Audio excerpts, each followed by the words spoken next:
The workshop meeting is called to order at 2:05. Will you read the roll, please? Commissioner Hodges? Here. Vice Mayor Douther? Present. Commissioner Oakley? Here. Mayor Black? Here. Excuse from Commissioner Lister, he will be absent today. Thank you. Next, we have the approval of the agenda. I make a motion that we approve the agenda as presented. I'll second that. Please call the roll. Vice Mayor Douther? Yes. Commissioner Oakley? Yes. Commissioner Hodges? Yes. Mayor Black? Yes.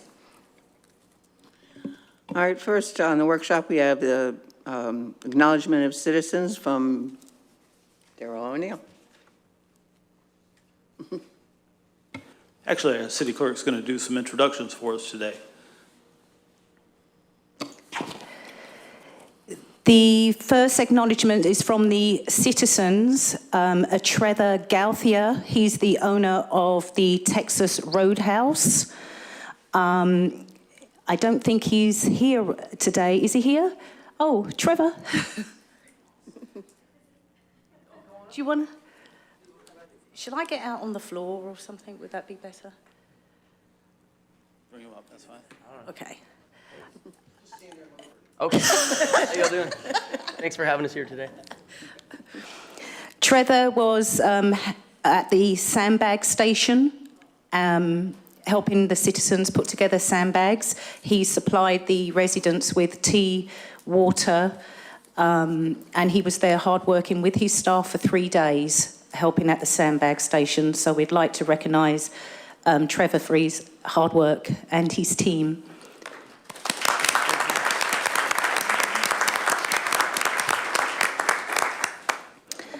Another lady from Publix Delhi, her name is Karen Jones.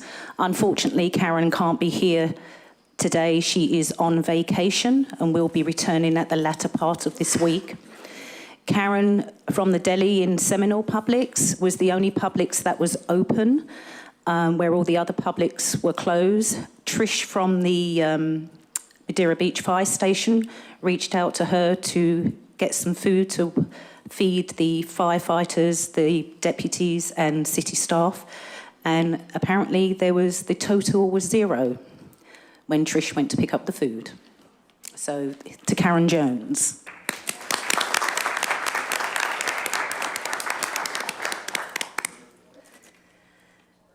Next on the agenda is acknowledging the Pinellas County deputies. Would you like to acknowledge the other two that's on the dais log? Oh, I'm sorry. Thank you. Yes, I'm sorry. Owners of the Vista Del Mar, Jim McDevitt, gave residents back their rent. Also, Dean Privet, Save of Fisheries, he opened out his centre for his ice machine to the public. And those two we'd like to recognise and give them a round of applause too.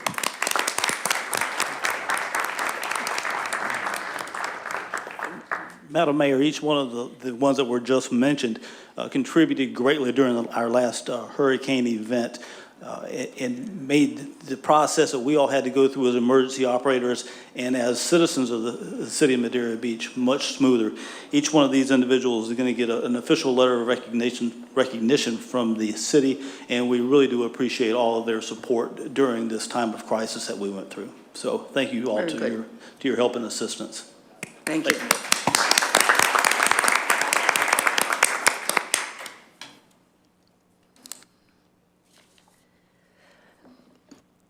Next on the agenda is acknowledging of Pinellas County deputies. Acting Chief Todd Ermshaw, if you would like to come up, and Deputy Shannon Roxby. Do you want to pick up the microphone?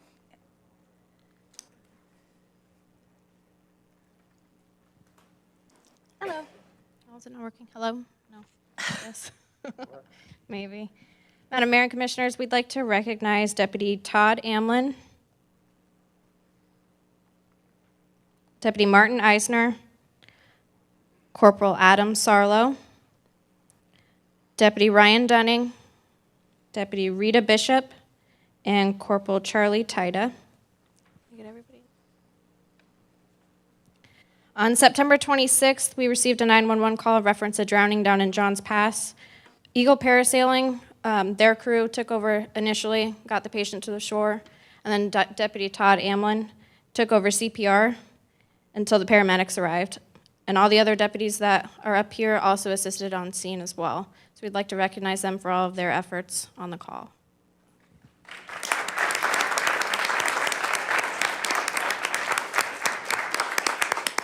Lieutenant Todd Erms from Madeira Beach Fire Department. I'd like to mention that none of us here want to ever call 911, but in the event we do, we always hope for a good outcome. And on September 26th, thanks to all these gentlemen, it ended up being a good outcome. Like she mentioned, we had a gentleman swimming in Johns Pass, got caught in a current, got taken out, and basically drowned. Parasail company picked him up, and with the assistance of all these gentlemen, brought him in. The Madeira Beach Fire Department worked on him, and he was able to walk out of the hospital 3 days later with no condition whatsoever related to the drowning. We know typically brain damage occurs 4 to 6 minutes, which isn't very long. So whenever there's a substantial call like that, CPR prior to EMS arrival is very important. And because of the CPR done by Deputy Todd Amlin on September 26th, we did have a good outcome. So we have an award here for him, and it's from Pinellas County EMS and Fire Administration. On September 26, 2017, you responded to a call at Johns Pass Boardwalk for a swimmer in distress. You assisted by administering cardiopulmonary resuscitation. Your life-saving efforts directly attributed to the successful resuscitation. On behalf of Pinellas County EMS and Fire Administration and the Office of the Medical Director, your extraordinary efforts are greatly appreciated. It's signed by Dr. Jameson and also Craig Hare, Fire and EMS Administration. So thank you very much, Deputy Todd Amlin.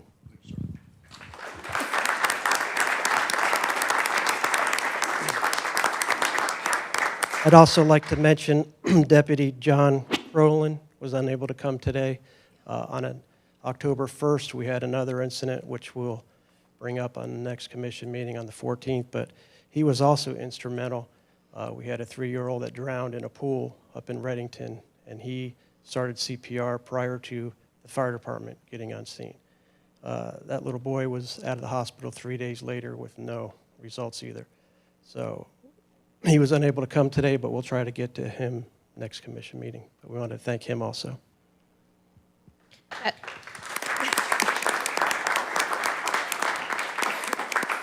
That same incident that John Cronin did CPR, Deputy Amlin, Sergeant Rassier, if you want to come up. He was also on scene, as well as Corporal Sarlo, and they also assisted in that. Since they're here today, if they could be recognized for that.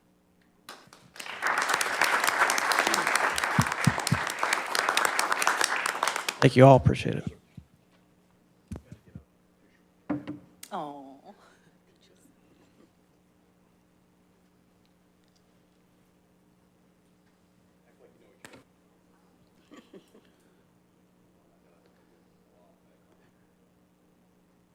Madam Mayor, while these gentlemen are getting their photo ops here, I'd like to say emergency operations requires a lot of manpower, and that's what you see here today. And all these gentlemen are required for one single event. When you have a cardiac arrest patient, it requires a lot of resources to manage those events.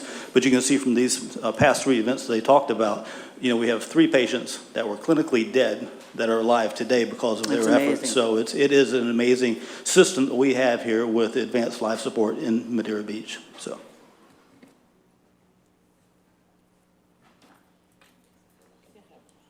Yes, we are. You know, before they leave, I think we should really give them a standing ovation.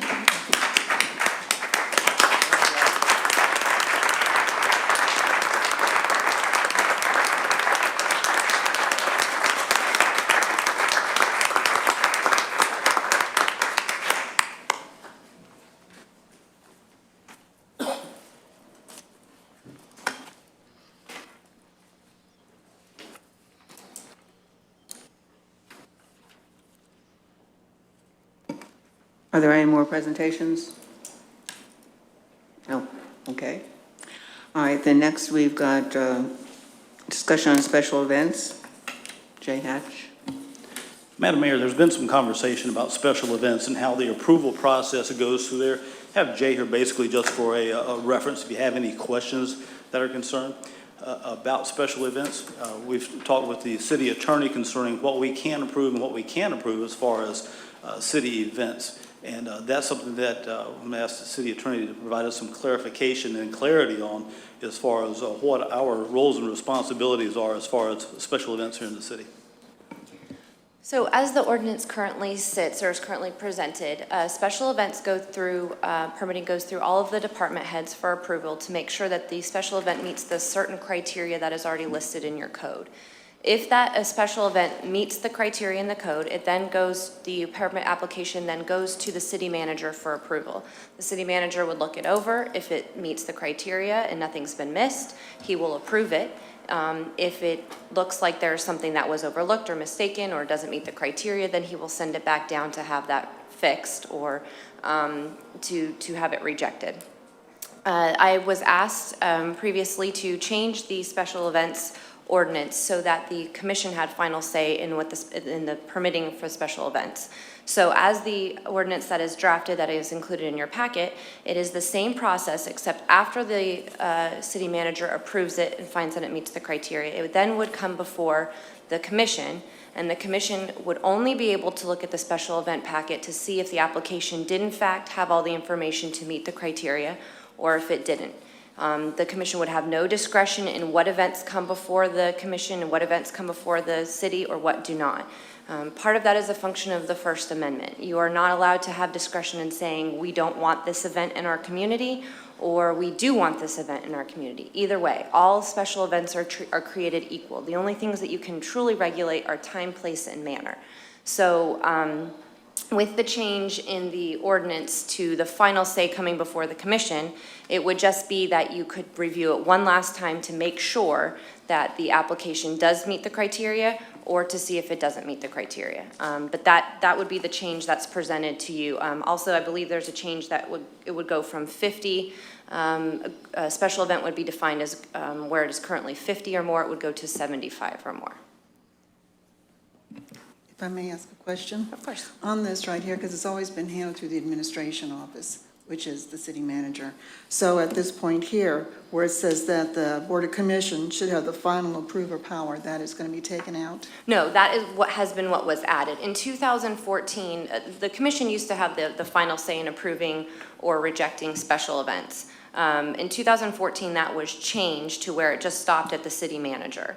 And frankly, from an administrative point of view and from a practical point of view, that is actually pretty acceptable. It's just what the commission would like, how you would like the ordinance changed or not. The change that I made was to have the final approval go back to the commission as it had previously been prior to 2014. What this adds is just one extra step in the special events permitting process, but if the city manager has already found that it's met the criteria, unless the commission finds that one of the criteria has not been met, you are required to go ahead and approve that permit anyways, because like I said, you don't have any discretion. It's just whether it meets the criteria or if it doesn't meet the criteria. What you do have the power, and you have the power now, is that if the special event wants to have any fees waived, that's at your discretion. You've had that power. That's something that's already granted to you and your code already provides. This was just a change that I was asked to make that gave you final, I guess a final stamp on the special event permit coming before the commission to finally get for final approval. So this ordinance that we have in our booklet now, is this going to be changed in any way regarding the wording? Or is this as stands? That's what we're here to talk about, Yeah, right? the ordinance that's in your packet is the change that I drafted. Well, it has a couple of changes I didn't draft, but it is the special events ordinance with the changes being drafted, where it would give you the final say or in approval or rejection of the permit based on the criteria.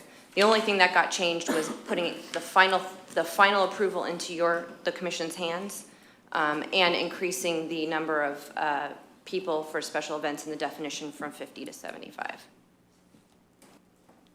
I initially was in favor of doing it, changing it the way we're doing it, and having the commission make those decisions. But that's when I thought that the commission had an option to say yes or no to the event. And since that's not the case, I think we should leave it as is, the city manager approving the events. That way it's a speedier process instead of waiting for a special commission meeting or waiting for a regular meeting. Right, and that is the other concern too, is that the events that come before, that go through the departments and then come before the city manager, this commission only meets once a month. So it would be once a month, you may get 10 special event applications that you have to go through each one and approve or deny, only based on the criteria. Again, with the special events, there's no discretion of, you know, there's a concert coming, but it's country music, I don't like country music, we don't want country music here. We're going to deny the event. You don't have the discretion under the law to do that, and I can't change it to give you the discretion under the law to do that either. You know, that's part of people's First Amendment rights. So, so all the change in this does is put final approval in front of the commission and allows you to make sure that the criteria has already been met, and it would just be a third step in the process. So there would be 3 groups of people reviewing it to make sure the criteria had been met. But Madam Mayor, one reason I wanted to put that on and have us look at it is because the event applications that were coming to us were half done. We had people that there was just an agreement and they were allowed to do it. There was no set. But now if we go back, I just want to make sure that they were getting done and that they're filled out properly. And by the time they get to us, everybody has signed off on all the different departments, you know, the fire department, police department, EMS, everybody. And so we had approval from everybody. It just wasn't being done prior. So, Well, but now that we have a new administration, perhaps it'll be done right, and we can just be, you know, take a look at it every once in a while, and if it's not being done, then we can change it. just make sure they're done. Right. Because we've got several that they don't do them on, and it says right here that they have But to that do was in it. the past, so I'm hoping that with our new administration, it'll all be done correctly. Right? Absolutely. You know, what we don't want to do is to slow down the approval process. If someone comes in here for a wedding ceremony and they've got, 80 people, I don't want to have to delay it up to 2 months to get that approval process in front of you. So, if you leave that discretion with the city manager's office, you're more than welcome to review those applications anytime you see fit, obviously. So that would be my preference. So that's what I would recommend, and we can follow up and make sure we're doing the process properly. And I would just leave it at 50 instead of changing it to 75. I'm not sure. I don't know, what's the reason for the 75? That is something I just saw today, so maybe that's something. We were just trying to have it so we weren't going to have these special events for everything. There's a lot of events that happen on the beach, they could have more than 50 people. I have a friend show up, there'll be 50 people there. So, we don't want to go through an event process for smaller type events. 75 does seem more reasonable for the approval process. I've got no problem with that.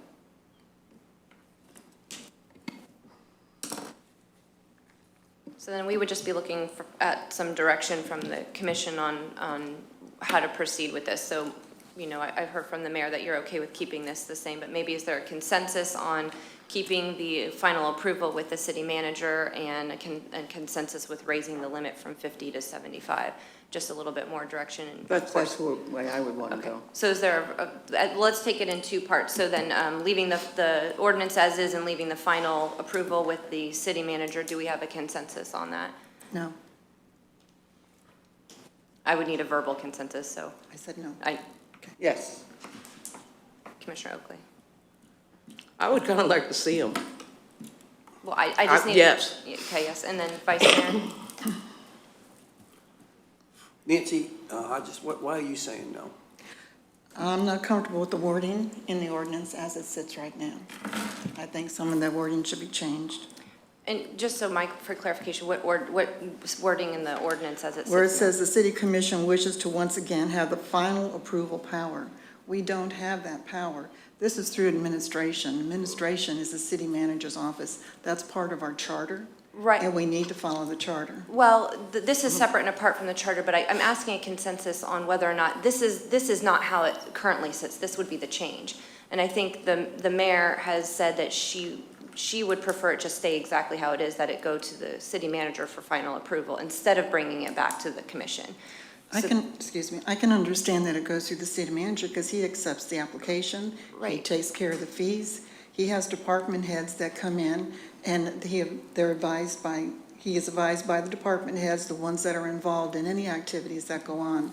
So I feel like we need to put a little more trust in our department heads and the employees here in the city. Right, and the mayor That's what agrees we with said. you. So that's what we're trying to get consensus on. You had said no, so. Right, because I'm not comfortable with the way it's worded here. I don't like the way the wording is. Okay, so then maybe I'm not explaining myself. If we keep it the same, so I just need a consensus on keeping it the same, which means it goes to the city manager for final approval. That's correct. Okay, so you would say yes to that then? Yes, I would. Okay. Then, Madam Mayor, you said yes to that, and Commissioner Oakley, you said no, you'd like to see them. And then Vice Mayor? Yes. Okay, so then we have a consensus to leave it the same. Then on the raising from 50 to 75 in that definition, if you're agreeable to that, do we have a consensus on raising the number of people from 50 to 75 as part of the definition of special events? Again, that's handled through administration. Well, actually, this wouldn't be. This would be a legislative change that you would be making, that they can't make. It currently says 50, and it's being suggested we change it to 75. And the administration is actually making the recommendation to change it from the 50 people to the 75.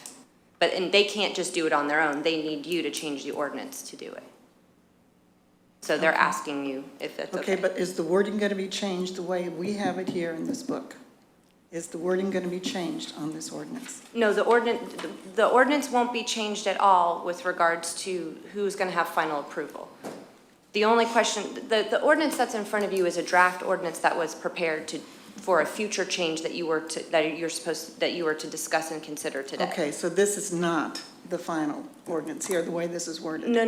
This is just for discussion for today. If I understand it correctly, the new ordinance will look exactly like it exists today, with the exception of changing it from 50 to 75 if we have a consensus. Right, and that's what will be presented to you at the next meeting, as long Right. as there's a consensus to raise the it from only- 50 to just the number will 75. change. That would be the only change. That's my understanding.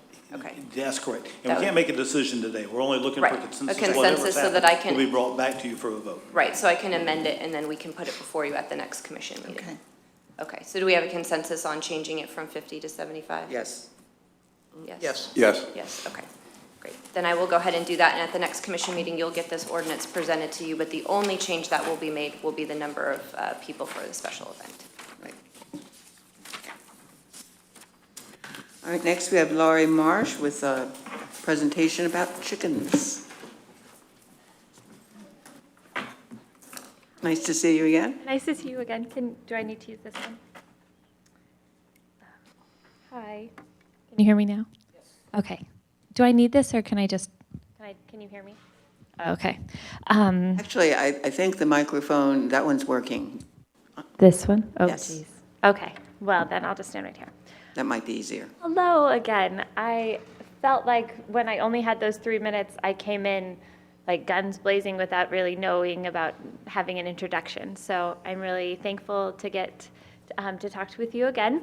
And I spoke with Nancy a little bit more about what I'm looking for with the chicken ordinances. It's 10.2 or 10-2 is our ordinance here that says that we don't allow poultry.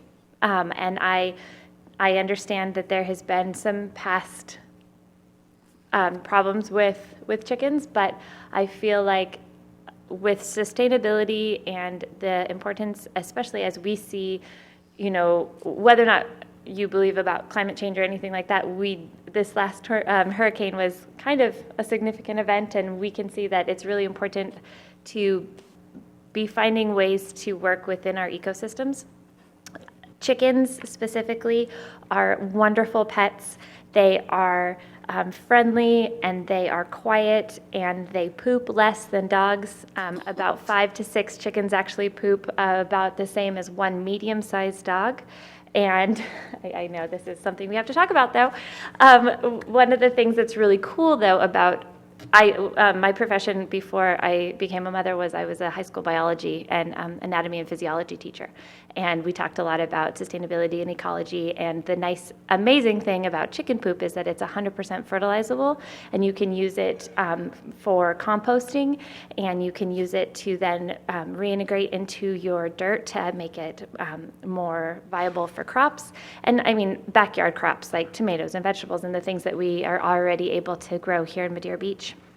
I think that in Pinellas County, I don't think that, I know that in Pinellas County, Bel Air and Largo and St. Pete and unincorporated Pinellas County and also Dunedin all allow for backyard chickens. They are very well regulated.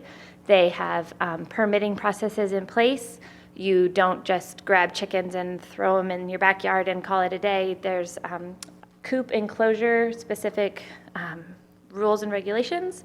And something I don't think I was clear about the other night was that the Pinellas County ordinances are actually very, very clear and would be great to just be able to incorporate into the rules for Madeira Beach.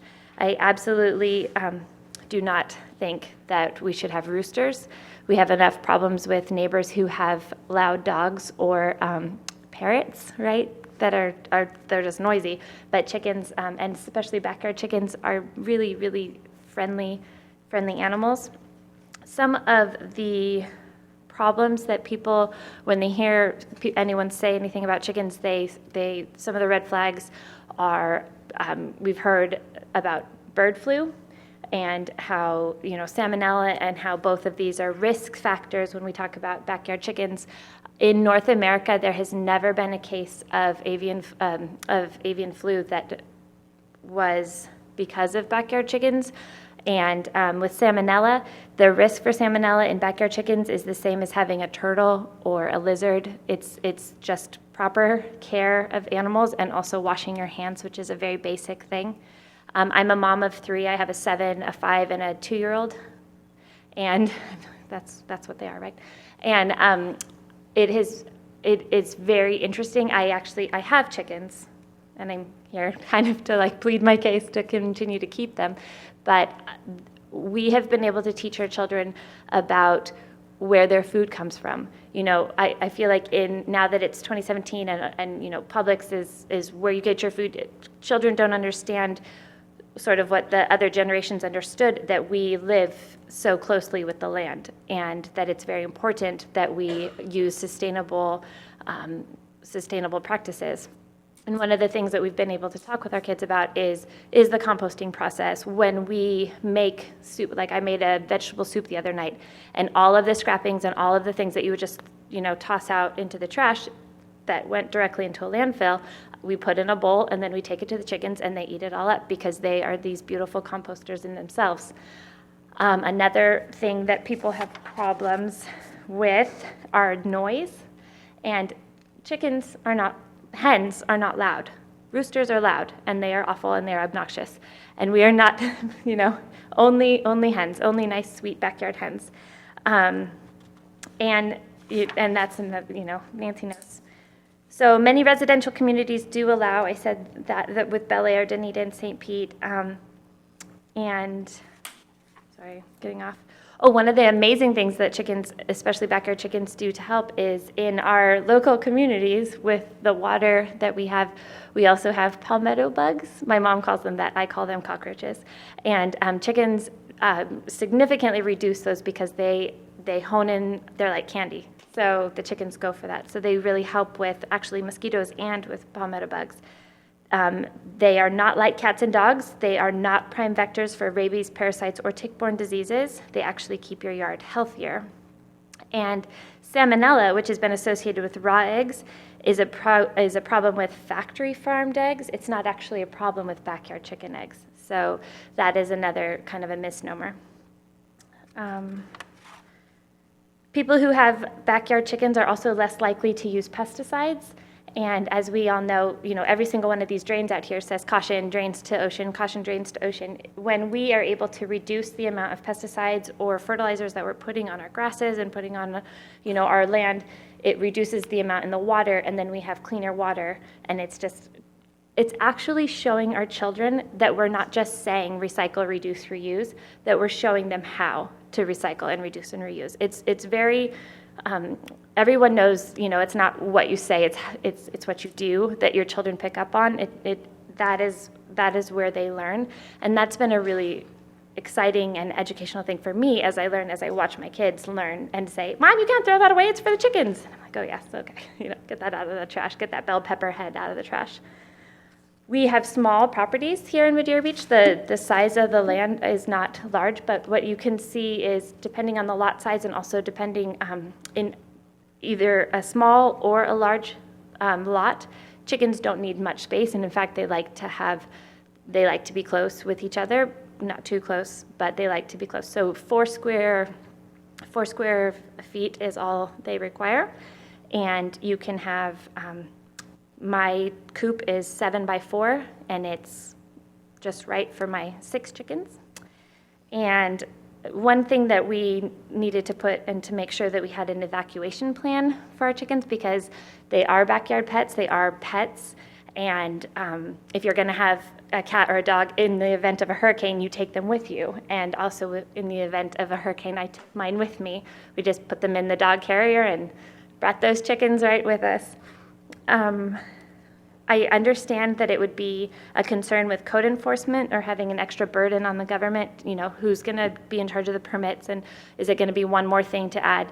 But I think that it can be very simple. You can allow for the permitting and make sure that the coop is the right way and make sure that the neighbors have been notified. And I do feel like this could be something that would be extremely beneficial for Madeira Beach. Do you have any questions? I had one, Lori. Yes. In fact, I had a couple. Yes. Since they do this in 5 of the municipalities or 5 cities here in Pinellas County, was there any reason why your presentation was all based from Ohio? That was, backyardchicken.com is a resource for people who have more questions. I included in the binder that I gave you, I included the bylaws that Pinellas County uses, and I felt like the material that was available was more cohesive and coherent from that. That's just because of the amount of time I had to put in the research. It's not because, and I also lived in Ohio for a few years, but I feel like Ohio or Madeira Beach, the backyards, obviously are different with the climate, but that the practices and the best practices would be the same. And as far as your chicken coop goes, how tall is it? It's it's shorter than I am. It's less than 5 feet. Okay, and is this something that you need to get a permit for to build in your backyard? Is there a certain size that you have to stay with? If you have, all building permitting would be the same. So with the Pinellas County ordinance, if you are building a coop that's bigger than 10 by 10, the law is that you have to get a building permit. But a coop that's 10 by 10 is way bigger than one that I would think would be appropriate for Madeira Beach, because that's going to house way more chickens than is appropriate for our community. Okay. I learned a lot about chickens the last couple days here, going through all this stuff. We had let's see, what was it? It was a meeting back on July 13th, 2010. Okay. And this was going to be requesting we have chickens in the. It was the gentleman, right, who had the chickens in Madeira Beach? Yes, right. And at the time, it was just in a regular commission meeting, and they wanted to talk about it further, so they moved it to a workshop. But in between the meeting of July 13th, 2010 to August 9th, 2010, there was a lot of controversy, an awful lot. A lot of emails, a lot of phone calls. People just did not want that. And at the workshop, they decided just to scratch it, pardon the pun, but they were just going to let it go and not use it. At this time, and you had a very nice presentation. Your little boys are beautiful in the pictures. And I just wanted to let you know that, I represent District 2. 90% of the people in District 2 live on the water. We cannot fence in our yards. You can fence in so far, and then you have to drop the fence down. You cannot block the waterway. And according to the information in the presentation, it states that they have to be out of the view of your neighbors with a fence or hedges, whatever. You absolutely would have to have it fenced in, and may I? Go ahead. So I would definitely say that that would be an inappropriate thing, and that would be, that it would make you excluded from being able to have a chicken. So if you don't have a fence, then you can't have a chicken. But there are a lot of other families that don't live on the water that would be able to benefit from this. But see, having chickens in the city is going to affect everybody. All of a sudden, someone's going, why don't I have a goat? Or why can't I have some exotic snake or whatever? So, you've got to draw the line somewhere. But the way I feel about it is if, they didn't like this back in 2010. Yeah. And that's only been, about 7 years? But in 7 years, I feel like a lot has changed with us, with the mindset of people, with understanding the ecology of it. My entire life has changed. 7 years ago, I didn't have any children, and my daughter was born that summer. And we didn't live here. I lived in California, and I hate to say it, but I feel like Madeira Beach has a huge opportunity. Well, I don't hate to say it. That's the wrong word. I'm encouraged to raise my children here, and I'm encouraged that we have a population that could maybe value a little change and maybe value the opportunity to see something again. And I know, I'm young, and so 7 years feels like a very long time. And, for the community, maybe 7 years doesn't feel like a long time, but I would be interested to see, there are a lot of children who are here, the Rexplex, and, there are a lot of kids who have, and I'm not asking for goats. I don't think that's appropriate. I don't think, but we're allowed to have iguanas. We're allowed to have turtles. We're allowed to have these other strange, and parrots. Parrots are loud and squawk and give no eggs, no benefit, but they're allowed, and not regulated. Right, I understand what you're Yeah. saying, and I appreciate what you're Yeah. saying. But my thoughts on this would just give it to a referendum and let the city vote on it. And I think that'd be the best thing, because there's going to be a lot of people that will be affected by it. And then there's a lot of people like, in District 2 that live on the water and can't fence in the yard. They're not going to really have a chance to do something like that too. So I think it's really important that we just kind of put it out there on a referendum and let the city make the choice there. Okay? Thank you for the presentation. Thank you. But Nancy, as I recall, back when we did that in 2010, that gentleman, he lived down the street from me, and I didn't even know they were back there, number one. Number two, he didn't come with any kind of a game plan to us to say, hey, let's have a permitting process. You've got to meet, yard requirements, coop requirements. You even have to, the chicken feed must be stored in rat-proof containers. He didn't come with anything other than I want chickens in my backyard.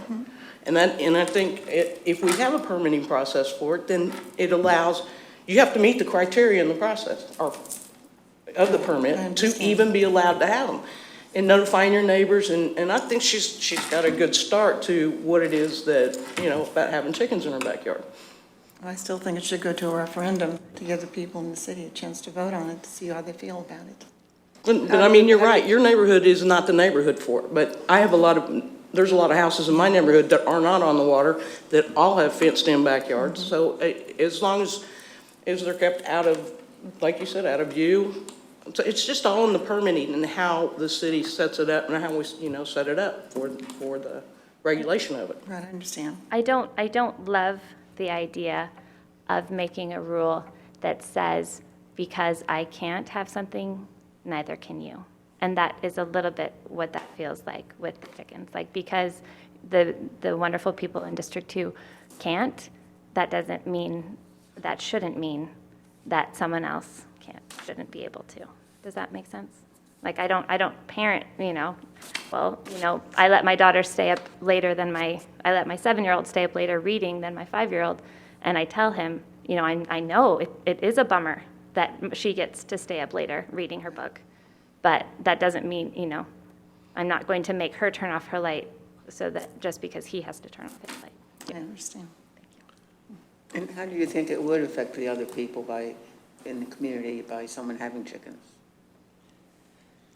I mean, It's are really they hard to noisy? say. No, they're It's- not It's noisy. really hard to say. You know, I personally would not want it next door to me. My yard is not fenced in and I'm on the water. Yeah. I entertain a lot at home in my backyard, and I wouldn't like that. Yeah. Personally, I would not like it. Well, I And wouldn't either. And I think it's only fair that, you know, you put it out on a referendum and let the people decide. Like I said, you've given a very good presentation. And one of the things that Nancy and I discussed was making sure that in part of the permitting process that you have, you know, if your neighbors to the either side say no, then that's, you know, then you're out of luck, you know. And the people across the street from me didn't know that I had chickens. You know, they are quiet. They are quieter than most people's dogs. Well, you are right about one thing. They are not as loud as the parrots that the people own across the water from me, because I can hear them clear as a bell. Across the water, you know.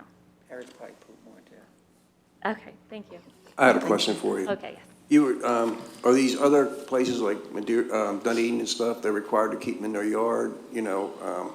The reason I asked that question, if you go through Dunedin, chickens are running up and down the streets all over the place. In every city, as I've read through the ordinances of each of the cities, there is a little bit of like difference in the way that the rules are. In the rules for Pinellas County, the ones that I put, they must be in cage. There is no free, like my chickens absolutely should not be allowed in any time of your property. And if they are, then that's reason for eviction, you know? Like that is what I think would work with Madeira Beach, like thinking about our community and thinking about the way that people are in our community. You know, we have such an interesting eclectic group, maybe you could say, that there are some people who would absolutely value the opportunity and others that wouldn't need to even be affected by it because they could say no, or they can absolutely make sure that those chickens are in their own coop, in their own space, in their own fenced property, you know, just like your dog in your own backyard. And if that dog gets out, get that dog back in. I'm not looking for Key West. Okay, thank you. Yes. Any other questions? I have a question. Oh, yeah. I have to ask this. Do you just eat the eggs or do you eat the chickens too? Oh, good grief. No. Okay. Mrs. Featherbottom would never be on the table. No, we absolutely, and that's one of the things that is stipulated in the rules, that it would be a no slaughter zone. We don't have the facilities, we don't have, no, that there are farms 10 minutes away that, there's two chicken experts that I've spoken with, and Sandy and Mary, and both of them have community outreach programs that when your chicken is old and retired and done laying her eggs, just like us women folk, when we're done laying our eggs, they are able to go into people's houses. There are children in this community that need chickens, need for FFA or for other agricultural clubs. And so those chickens can go and be used for further educating children in the area, which is something I'm a proponent of. And then also there are very large farms that, with people who are very excited about chickens, there is a very big chicken movement. These chickens are very personal to people. People don't go out and get chickens unless they feel very strongly about it. There's so many steps that you have to go through to make sure you're doing it properly, that it would be like asking you, oh, well, do you just kill your dog when you're tired of your dog? You know, like it's the same kind of idea with these pets. And so there are farms where you can put them out to pasture and they are allowed to live out their last 2 years. They live about 8 years. And they lay up until about 6. So, any other questions? All right. I don't have any more questions. Okay, very good. Thank you very much. Thank you. Well, what are we going to do? I think it's something we should look at. Well, what she gave us in that packet, that blue packet last week, or whenever it was, a couple weeks ago, has a lot of really good information in it, because this one takes 25 urban areas and goes through different things that they have in common, not have in common. And then she's also provided numerous permits. I got St. Pete's in Pinellas County, and, you know, looking at it, we really just have to really tweak it to fit our community. Right. But that, you know, if you want to have them, you got to follow these steps. And I'm sorry, I didn't add this before, but I would love to do community education. You know, I have background in being an educator. I have 7 years of teaching experience. And I absolutely would be thrilled to be able to educate people about what they're really getting into. Right. And I understand your point, Nancy. I mean, your community probably can't have chickens. Mine can't either, because I'm in a condo. We don't allow chickens. So, you know, some people can have them, some can't. As long as they keep them in the cages and follow the rules, pay the permits, I see no problem with it. Madam Mayor, I'd like to just chime in. First off, let me say that I like chickens. I've raised chickens in the past. Like I have chickens, raise your absolutely hand. nothing wrong with chickens. However, I do have some concerns about the permitting process. Are we going to have Frank go out and permit chickens? You know, I mean, there's some issues. I mean, I have no doubt that Ms. Marsh would take very good care of her chickens, but there are other people who are not, just like we have pet owners that aren't responsible. We're probably going to have chicken owners that aren't responsible as well. You know, Mr. Marsicano and I have experienced loose chickens in the past, and they're very difficult to catch. You know, so we, you know, we've got some concerns there as far as the whole permitting process. What happens when the chickens get loose? You know, we've got some concerns there, and you know, what happens when, you know, things go wrong, when the chickens do get out, when the chickens are, you know, where they're not supposed to be. You know, so I think there's something there for us to look at, you know, about what happens when things go wrong. And again, I like chickens. I've had chickens most of my life. Don't currently have any, but you know, it's something that we need to look at and fully vet before we make a decision on chickens. Absolutely. Thank you. And I might suggest that there are quite a few communities in Pinellas County that do allow backyard chickens of this nature, and it might be worth reaching out to some of their city managers or their departments, see how they do it, and What kind what of problems problems they they've run have. into, you know, if they would do it again, that kind of thing. Right. Any more discussion? Okay.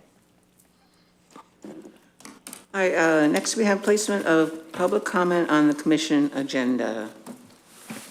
As we all know, we had decided to have a trial of having public comment at the end, and it appeared a lot of people did not think that was a good idea.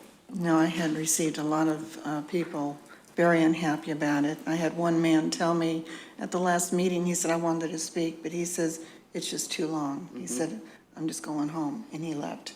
And it's not fair. These people take time out of their day to come here in the evening, to sit down with us, to listen what's going on, and they should have the right to speak. Oh, they Whether we have the right to agree or speak. disagree, well, It's just a matter of not when. at 3 hours later, you know. That's just the fact that, you know, they have the right to come up and speak. Putting the public comment at the end of the meeting was, I admit, I agreed to it, to give it a try, and we did. And from what I've heard over the last week or so, it was not very satisfactory. I had one person say they thought it was a good idea, but everyone else seemed to say, Yeah, when I left the meeting that night out in the parking lot, I've had people come up to me in the parking lot as I was trying to leave, and they were very upset over it. So I just told them I will see what I can do about putting it on a workshop. We'll discuss it again, but I said that's the best I can do for you right now. And basically that was it. Right. But, you know, they do have the right to come into the meetings. They take their time out of their evening to come down and sit down, listen to what's going on, and we should give them ample time during the meeting to stand up and say what's on their mind. I think we should move it back to the beginning. I agree. I think we'd make a lot of people happier agree. if we did. I have 2 points on that. Number one, yes, I heard a lot of people say they didn't like it. I had several people tell me they did like it, but the ones that told me they did like it are not people that normally come, that don't come to the meetings, you know. They may watch it at home or whatever. I guess the other side of the coin is, you know, our first line of business as the city commissioners is to take care of city business. The second point would be to listen to other arguments and things for the future. That's why I thought it should be at the end versus at the beginning. I think we need to knock out the city business first, the things that are on the agenda, and then we listen. So that would be my thought. Well, it seemed like a good idea at the time. None of the other cities around us have it at the end, and there's probably a good reason for it.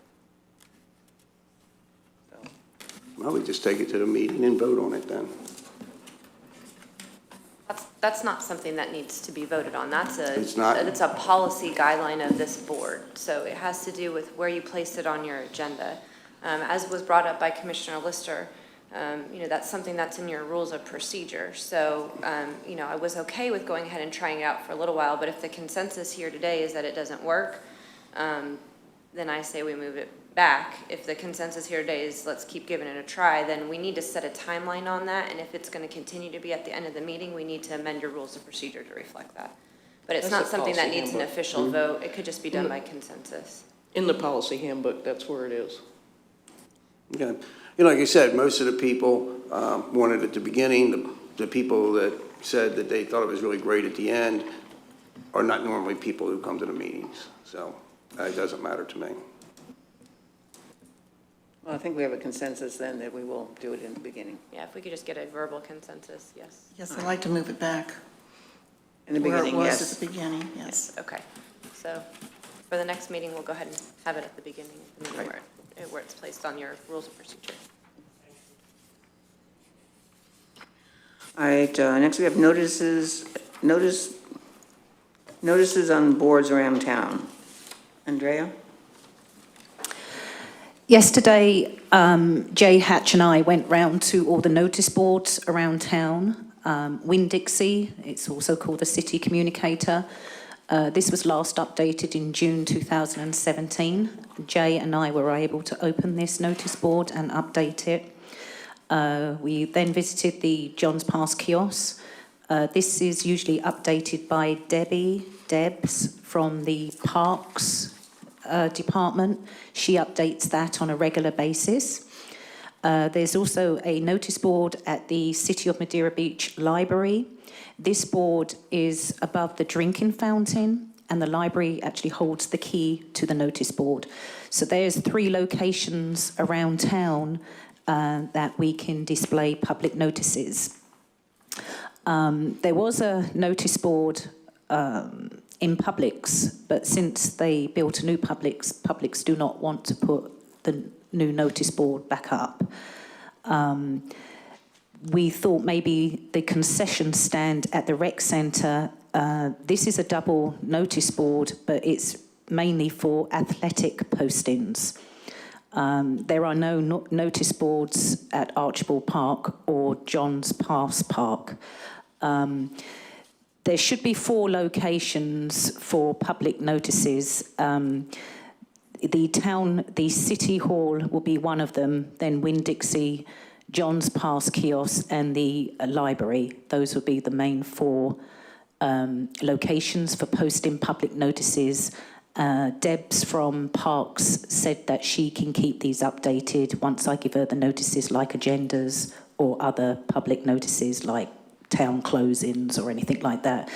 People that do not check on the website regularly and still rely on these notice boards, I think that's why we should keep the notice boards going.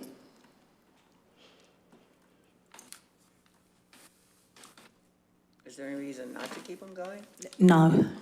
It was No, a just, lot of people do like them. I already got a Yeah. comment today that they saw it in the library. Oh, okay. Well, I see no reason we shouldn't just keep them going. I mean, Yeah. as long as she can take care of it. Andrew, you still put it on the marquee out in front of City Hall, don't you? Yes. On that one. There's the TV. I haven't tried the TV yet. I understand that when that TV's turned on and there's the sun facing it, you can't see anything. My thinking is that we may need to relocate that TV so people are able to see it. No one can see anything on there right now. that would be something Chris and I will be looking at. Chris from parking, we're going to see if we can get with Alan to see if we can move that TV and relocate it somewhere else around City Hall, that people can actually see it and the sun is not beaming on it. Okay.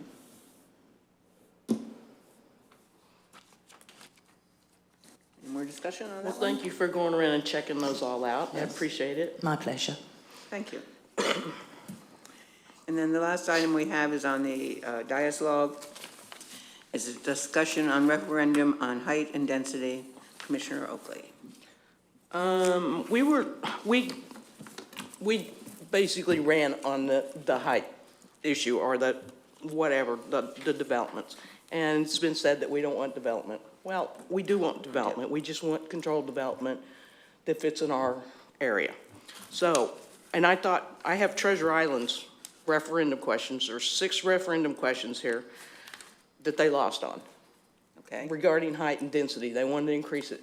So I think somewhere in here, we should start talking about the fact that we need to do a referendum and put it on the ballot and let the people of the city talk about what they want or tell us what they want regarding, do they want, 25-story buildings, or do they want 5-story buildings?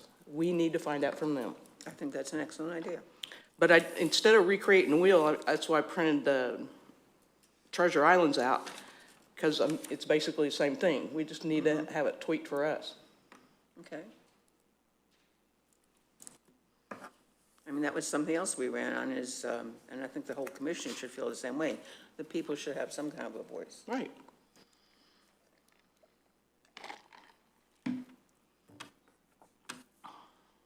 Do we have any more discussion or consensus on this? No, I'm good with it. Okay. I'm going to need a little direction on that. I would like to see the printout that you have from Treasure Island. That might be helpful, but maybe we just need to discuss a little bit more. We can have a discussion about what exactly you're looking for for the referendum, and I need to do a little bit more research into that as well. And I can get back to you on that. All right, So we'll set up some time, Commissioner Oakley, where we can have a discussion, and then we'll bring it back before the board for further discussion. Can you give that to her, please? I can make copies in there. So we'll just bring that back for further discussion. I would think Linda would have something to add to that, too. She's pretty involved in that process. Who would? Linda? Oh, yeah, of course, yes.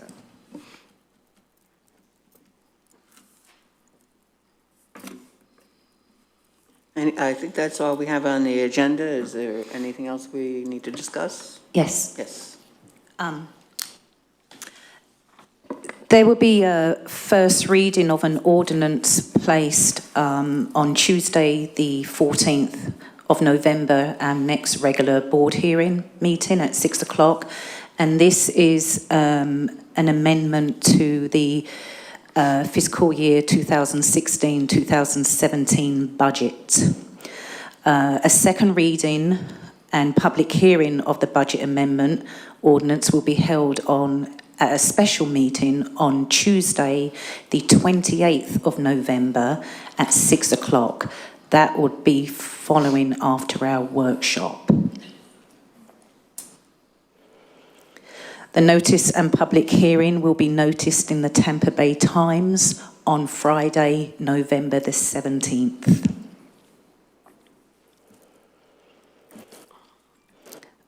On November the 13th, 2017 at 1 o'clock, Madeira Beach Commission Chambers, Florida Institute of Government will be a strategic planning goal setting workshop. Will be held on November 13th at 1 p.m. Is this open to the public? I think so. It would have to be open to the public. We couldn't Yeah, have. yeah, it will be, yes, Okay. it will be. I'm not sure how long it'll be. Starts at 1 o'clock. It's scheduled for 6 hours, and while the public is invited, they're probably going to limit public comment to the very end of that meeting, by the way. Okay. Just a reminder, November 17th, 2017, 10 a.m. to 2 p.m., 4 hours, Kenneth City Community Hall. There's a 4-hour ethics and sunshine law training for elected officials. I will be sending an email out to the new board, new committee members, the budget, the bid and the charter, civil service commission and planning commission board. They will be getting an invitation to join this ethics training on the 17th of November. It's required that all members serving on a board attend ethics training. January 19th to 21, 2018, the Embassy Suites by Hilton Orlando North. There's a 2018 Institute for Elected Municipal Officials. Clara has given me some forms for the commissions to fill out. I do have your forms. These need to be filled out and returned to us by November the 2nd. And that's all I have. And to piggyback on Sure. the Institute of Elected and Municipal Officials, I know I spoke with Madam Mayor about this yesterday, but that is something that I strongly recommend that you all attend. It is incredibly helpful. It's a 3-day seminar that basically will give you the ins and outs of the city, how every government is set up, what the functions of everybody is. It also has sunshine training, public records information, ethics, a little bit of bragging, but our firm does teach some of those. So you might be seeing some from faces that you might have seen before that from our firm. But it's put on by the Florida League of Cities and the Florida League of Cities University. It's a fantastic program. There's also an advanced emo class for those who have been sitting on a commission for longer than 1 year. And I strongly suggest that you just keep up with it over the years. But it's a wealth of information, and much better than when you get people that specialize in a certain thing teaching you how to do something. And it's very, very interactive. So lots of question and answers, lots of very, very good information. So I strongly suggest you attend. I had one question. When are the committees starting? Do we have dates on that yet? No, I don't have the exact dates, but this is something Claire and I are working on to start those. We're trying to get all that information processed so we can establish a policy and procedure for us on how we're going to move forward with this. We've got a lot of things in the works right now, and we're planning on kicking all those off January 1st at the start of the year. But we're going to do a lot of prep work in between now and then as far as getting some of those training sessions set up for those committee members so they're not, so they have the information that they need to move forward. So. Thank you. Anyone else? Meeting is adjourned at 3:08.